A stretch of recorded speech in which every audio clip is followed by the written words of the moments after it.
Halo sahabat-sahabat, selamat datang di Zainal Arif Channel.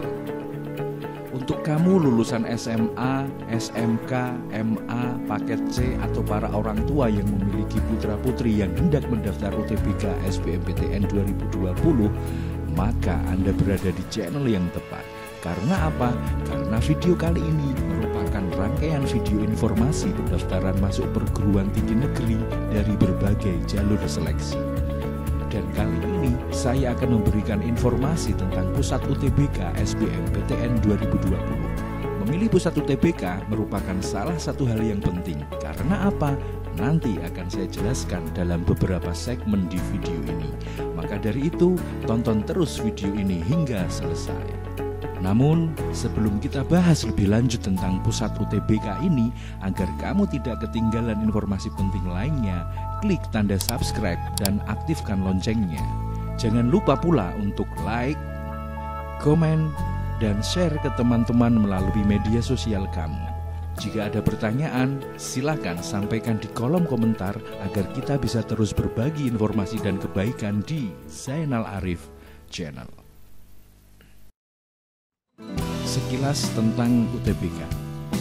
Dulu, waktu saya mahasiswa, pusat UTBK dinamakan panitia lokal, yaitu panitia yang bertugas mengelola penyelenggaraan UTBK di berbagai wilayah di Indonesia. Merekalah nanti yang akan mengurusi atau memfasilitasi sahabat-sahabat semua dalam UTBK. Yang kedua, pusat UTBK se-Indonesia. Baik, kita buka website ltmpt.ac.id, kemudian kita pilih pusat UTBK di bagian ini untuk menampilkan daftar pusat UTBK PTN tahun 2020 ini.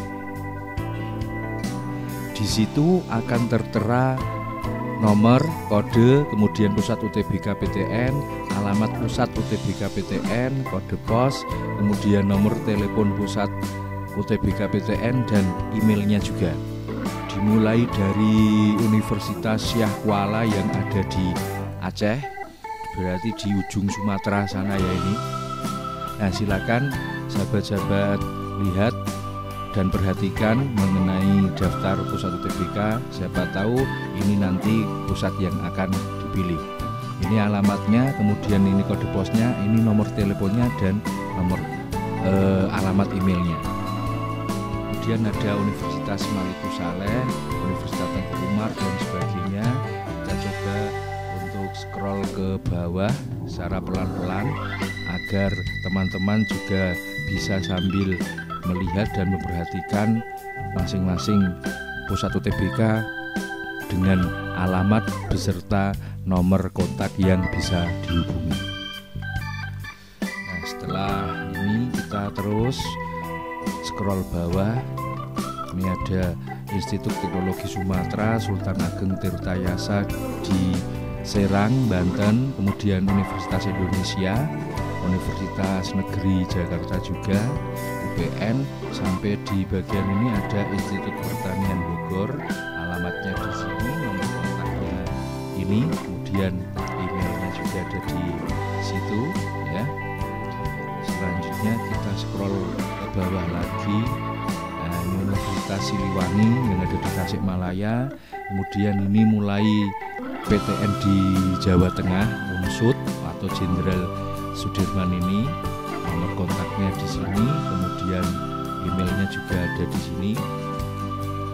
Menuju ke Magelang, nah, Universitas Tidar ada di sini alamatnya, kemudian nomor HP, nomor telepon dan emailnya. Kemudian kita menuju ke Solo atau Surakarta dan UNS ya. Ini alamatnya serta nomor telepon dan emailnya.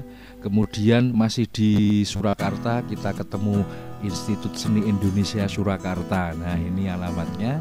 Kemudian ini nomor telepon yang bisa dihubungi dan emailnya. Kemudian kita menuju ke Semarang. Nah, ini Semarang, ibu kota provinsi Jawa Tengah, di Undip. Alamatnya ada di sini di kampus baru ini yang ada di Tembalang. ini nomor telepon yang bisa dihubungi, kemudian ini nomor alamat emailnya. Selanjutnya, nah ini Universitas Negeri Semarang atau UNES, tempat saya kuliah dulu di jurusan Bahasa dan Sastra Indonesia. Alamatnya ada di Sekaran, Kecamatan Gunung Pati. Ya, ini nomor HP-nya, nomor teleponnya ada di sini dan emailnya, alamatnya ada di sini. Ya, kemudian kita menuju ke daerah istimewa Yogyakarta. Jogja Istimewa. Nah, ini ada UGM atau Universitas Gadjah Mada. Dulu saya mau daftar di sini, tapi alhamdulillah Tuhan berkata lain. Nah, alamatnya ada di Jalan Pancasila, Bulak Sumur, Yogyakarta. Nomor teleponnya di sini, kemudian emailnya di sini. Kemudian kita bergeser sedikit, masih di Jogja. Ini di Kolombo ya, di Universitas Negeri Yogyakarta. Ini ada di sini nomor teleponnya, kemudian email yang bisa dihubungi. Kemudian masih di Jogja ada UPN. Nah, ini gampang sekali jangkauannya karena berada di Ring Road Utara ini. Satu arah kalau teman-teman, sahabat-sahabat semua ingin menuju ke Monumen Jogja Kembali. Nah, ada di Condong Catur, Depok, Sleman, Yogyakarta. Ini nomor teleponnya dan emailnya. Kemudian ini di Jogja. Nah, ini di bagian selatan Jogja ini kalau tidak salah ya, bagian selatan arah menuju Pantai Parangtritis ya. Ada di Sewon ini di Bantul dengan nomor HP nomor telepon ya, nomor HP terus ya, biasa sih zaman sekarang. Nah, ini di sini nomor teleponnya, kemudian ini alamat emailnya. Kemudian kita bergeser ke Jawa Timur, ada Brawijaya yang ada di Malang, kemudian Universitas Negeri Malang juga ada di sini, bisa sahabat-sahabat lihat. Unair atau Airlangga, ITS ya, 10 November. Kemudian ada Universitas Negeri Surabaya ya, ini di kampus UNESA Jalan Lidah Wetan Surabaya. Di sini alamatnya. Kemudian kita berganti pulau menuju Pulau Madura, ada Universitas Trunojoyo. Ini kalau disingkat Untron ya, ini Untrun ya ini. Enggak lah ya. Ini alamatnya ada di sini di Bangkalan Madura. Ini nomor HP ternyata di sini yang ada di sini. Kemudian alamat emailnya ini. Kemudian Universitas Pembangunan Nasional Veteran Jawa Timur. Oh, kembali lagi ke Surabaya ini ya. Ya, selanjutnya kita menuju Pontianak. Nah, ada Universitas Tanjung Pura. Di sini alamatnya, silakan sahabat-sahabat lihat. Kemudian ada Universitas Palangkaraya. Nah, di sini Universitas Lambung Mangkurat. Nah, ada di Banjarmasin. Kemudian Universitas Mula Warman. Kemudian ke bawah lagi ini sudah mulai mengarah ke bagian Indonesia Timur. Ya, silakan sahabat-sahabat tercermati sendiri ya. Di Bali ada Universitas Udayana. Ini Udayana ya, bukan Udayana, enggak, tapi Udayana. Ini nomor telepon yang bisa dihubungi di sini. Kemudian ini juga masih di Bali, Universitas Pendidikan Ganesha, Jalan Udayana nomor 11 Singaraja. Masih di Bali, Denpasar tepatnya, ada ISI Bali, ISI Denpasar, bukan ISI Bali ternyata, tapi Institut Seni Indonesia Denpasar. Ini nomor HP-nya, lagi-lagi nomor HP, nomor teleponnya dan emailnya. Kita ke Mataram, NTB, Universitas Mataram, alamatnya di sini, nomor HP dan teleponnya ada di sini serta emailnya. Kemudian Universitas Nusa Cendana UNC ya, di Kupang, masih di Nusa Tenggara, beda ya, Nusa Tenggara Timur nih ya. Alamatnya di sini, nomor teleponnya di sini. Kemudian Universitas Timor di Kabupaten TTU. TTU mana ya? Timor Utara ya kalau tidak salah. Ya, ada nomor kontaknya juga di sini. Kemudian Unhas atau Universitas Hasanuddin. Ini di Makassar ya. Nomor HP-nya dan nomor teleponnya ada di sini beserta emailnya. Kemudian Universitas Negeri Makassar. Ya, alamatnya bisa sahabat-sahabat lihat di situ. Kemudian Samratulangi, Universitas Samratulangi. Ada juga Universitas Negeri Manado atau Unima ya, ini nomor HP yang ada di sini. Kemudian emailnya juga ada. Kemudian Universitas Tadulako ya, di Sulawesi, di Palu ya. Terus ada Universitas Sulawesi Barat, kemudian Haluoleo, ada Universitas Negeri Gorontalo, dan alamatnya bisa sahabat lihat di sini, semuanya tertera di situ ya. Sampai kita ke bawah lagi, kita scroll bawah, ada Universitas 19 November Kolaka di Sulawesi Tenggara, Sulteng ya ini. Kemudian Sultra Tenggara, kalau Sulteng malah Sulawesi Tengah ya. Kemudian Universitas Patimura, Unpati ya. Di sini alamatnya dan nomor teleponnya. Universitas Hairun di kota Ternate. Ya, kita menuju ke Pulau Papua ya, Universitas Cendrawasih yang ada di Jayapura ini alamatnya. Kemudian ini nomor telepon yang bisa dihubungi beserta alamat emailnya.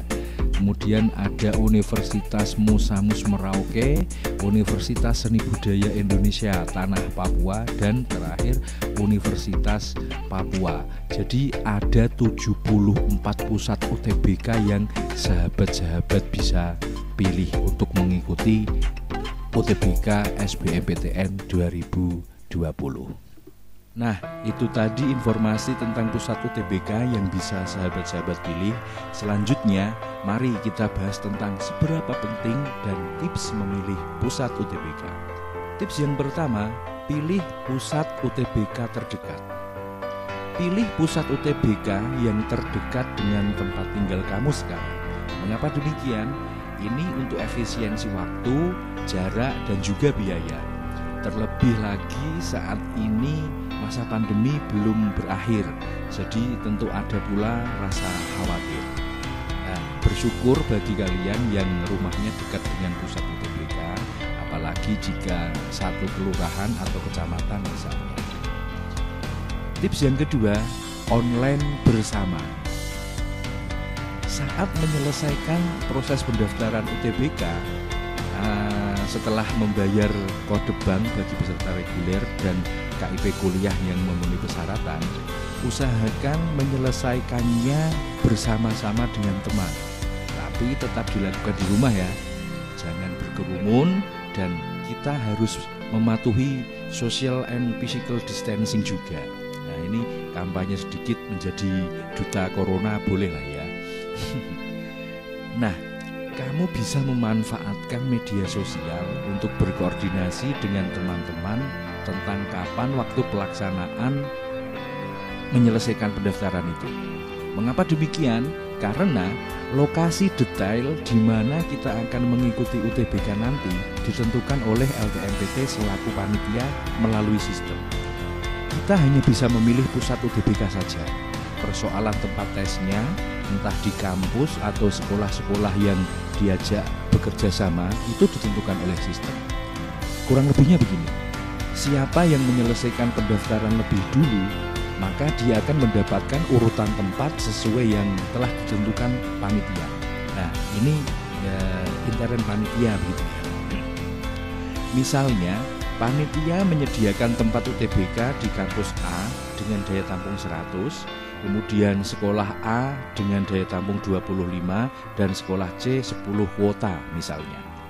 Ketika ada pendaftar yang memilih pusat UTBK tadi menyelesaikan proses pendaftaran hingga mendapatkan kartu tanda peserta UTBK, maka sistem akan mengurutkan dan mengalokasikan sesuai urutan data yang diterima oleh sistem. Gambarannya begini. Misalnya si Agus dari Boja memilih pusat UTBK Undip Semarang dan si Anton dari Jepara memilih pusat UTBK di Undip Semarang juga. Nah, mereka menyelesaikan prosesnya dalam waktu yang kurang lebih sama dan diterima oleh sistem secara berurutan. Maka tidak tertutup kemungkinan nanti si Agus dan si Anton tadi akan mendapatkan lokasi ujian yang sama, satu ruangan begitu, atau bahkan tempat duduknya berurutan. Nah, dengan online bersama tadi untuk menyelesaikan proses pendaftaran, maka diharapkan kita bisa mendapatkan lokasi yang berdekatan dengan teman kita. Tujuannya apa? Agar bisa bekerja sama dalam mengerjakan. Oh jangan, kalau itu jangan, itu namanya kecurangan. Jangan sampai sahabat-sahabat lakukan ya, atau sahabat-sahabat akan dianulir keikutsertaan kalian. Lalu apa Kak tujuannya? Nah, itu tadi bertujuan jika kita punya teman di lokasi ujian, diharapkan rasa kepercayaan diri, rasa tenang, kemudian semangat dan motivasi itu muncul, sehingga nantinya kita bisa mengerjakan UTBK dengan baik dan berhasil baik pula. Tips yang ketiga, berangkat bersama teman. Hal ini dilakukan maksimal sehari sebelum pelaksanaan ujian.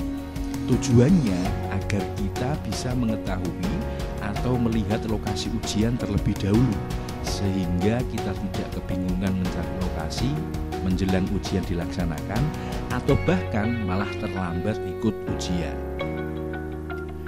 Jika tidak diantar orang tua, maka saya sarankan berangkat bersama-sama dengan teman. Tapi ingat, tetap memperhatikan protokol COVID-19 ya. Terlebih lagi jika kita punya keluarga atau teman yang punya saudara tinggal di dekat lokasi ujian, itu akan sangat membantu sekali. Jadi kita bisa ikut menumpang barang satu malam begitu untuk ikut ujian. Nah, bagi yang punya dana lebih sih mungkin bisa menyewa hotel atau penginapan, gitu kan. Tapi bagi yang bagi yang minim anggaran tentu perlu perhitungan matang juga. Nah, begitu kan kira-kira. Tapi sekarang tampaknya banyak penginapan yang terjangkau harganya. Jadi kalian bisa patungan menyewa penginapan untuk menginap satu malam. Satu kamar diisi 2 orang begitu, jangan sampai puluhan orang satu kamar begitu ya. Sedikit cerita ini ya, saya jadi teringat pengalaman teman saya dulu waktu mau ikut ujian semacam ini. Karena tidak punya saudara atau kenalan di dekat lokasi ujian dan sangat minim anggaran finansial ya, maka dia berencana untuk menginap di masjid sekitar, pom bensin, numpang di kantor polisi setempat, atau jika terpaksa ya menginap di area kampus. Tentu harus dengan seizin pengelola ya, kalau tidak nanti dianggap pelaku kriminal kan bahaya gitu. Nah, akhirnya teman saya tadi menginap di pom bensin, walau harus dikerubuti banyak nyamuk jadi pendonor darah bagi mereka. Nah, sialnya teman saya tadi nginep di pom bensin bareng sama saya. Ya Allah, betapa masa itu penuh perjuangan dan keprihatinan. Tapi mudah-mudahan dari perjuangan, keprihatinan dan kesabaran kalian, hal itu nanti akan membuahkan hasil di masa yang akan datang. Kita tetap harus bersyukur dengan apa yang kita punya, tetap optimis dan lakukan yang terbaik yang kita bisa. Berikutnya tips yang keempat, tidak berspekulasi. Jika dirasa jarak rumah dengan lokasi ujian tidak terlalu jauh, mungkin sekitar 2 atau 3 jam, seperti misalnya jarak dari Jepara menuju Semarang begitu, tetap saya sarankan untuk tidak berspekulasi berangkat dini hari. Tujuannya apa? Biar dalam perjalanan tidak terburu-buru. Pikiran dan konsentrasi berkendara bisa saja akan terganggu karena memikirkan ujian nanti. Selain itu, untuk mengantisipasi macet juga di jalanan, mengantisipasi ban bocor atau meledos gitu, atau hal-hal tak terduga lain di perjalanan. Nah, itu tujuannya. Tapi ya mudah-mudahan perjalanan kalian nanti menuju lokasi ujian diberikan kelancaran dan keselamatan. Amin. Nah, walaupun hanya beberapa jam perjalanan, saya tetap menyarankan untuk tidak melakukan hal itu tadi ya. Selain dari yang saya sampaikan tadi, tujuannya adalah agar kita punya waktu istirahat yang cukup sehingga bisa fokus dan konsentrasi pada saat mengerjakan ujian nanti. Tips yang kelima, datang 1 jam lebih awal.